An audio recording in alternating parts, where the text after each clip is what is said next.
అమ్మా నాన్నలకు ఆహ్వానం పలుకుతోంది Ananda Lahari 5 star retirement homes Edupugallu Vijayawada.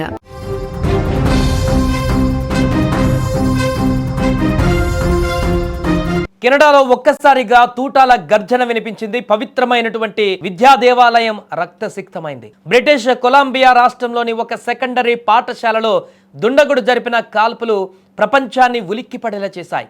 ఈ ఘోర కలికాలంలో పలువురు ప్రాణాలు కోల్పోగా మరెందరో ఆసుపత్రి పాలయ్యారు.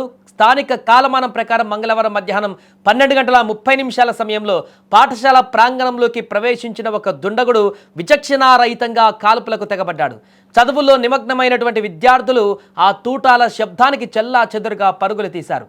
ఈ కాల్పుల ఘటనలో ఇప్పటివరకు 10 మంది ప్రాణాలు కోల్పోయినట్లుగా సమాచారం అందుతుంది.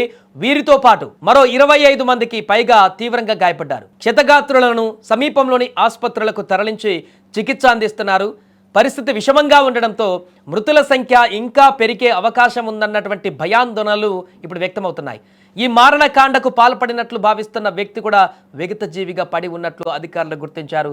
సదరు నిందితుడు కాల్పులు జరిపిన తర్వాత తనను తాను గాయపరుచుకొని ఆత్మహత్యకు పాల్పడినట్లుగా ప్రాథమిక విచారణలో వెల్లడైంది. షూటర్ను దర్యాప్తు బృందాలు ఇప్పటికే గుర్తించినప్పటికీ అతడి వివరాలను మాత్రం ఇప్పటి వరకు బహిర్గపరచలేదు.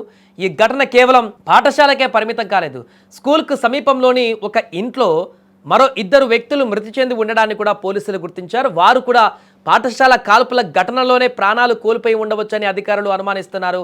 దీంతో పోలీసులు ఆ ప్రాంతంలోని ఇళ్లలో కూడా భారీగా తనిఖీలు చేపట్టారు. గాయపడిన వారు మరి ఇంకెవరైనా ఉన్నారేమో అని తెలుసుకునేందుకు కూడా గాలింపు చర్యలు ఇప్పుడు ముమ్మరం చేశారు.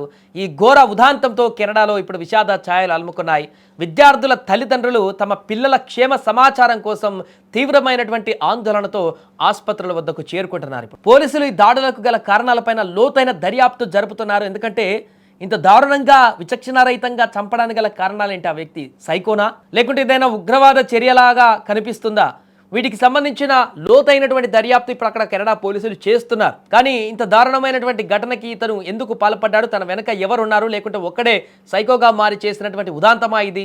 ఏం జరిగిందనేది పూర్తి వివరాలు అయితే ఇప్పుడు కూపేలాగేటువంటి ప్రయత్నాలు చేస్తున్నారు.